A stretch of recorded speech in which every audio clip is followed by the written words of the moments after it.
Hello guys, welcome back to a new episode of How to Login. Today in this video, I'm going to show you how you can change your Twitch account's password.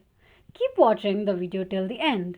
To change your Twitch password, firstly open your Twitch application. The home page of Twitch will appear on the screen. Click on the profile icon at the top left corner of the screen. On the next page, tap on Account Settings and then on Security and Privacy. Click on Password option. To change your password, enter your current password, then create a new password for your Twitch account. Confirm your new password by re-entering it. Click on an eye icon to check if you have entered your password correctly or not and then tap on Done.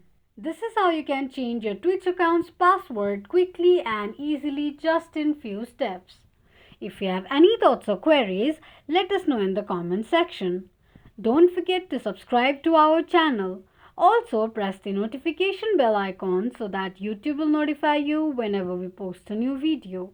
Thank you so much for watching.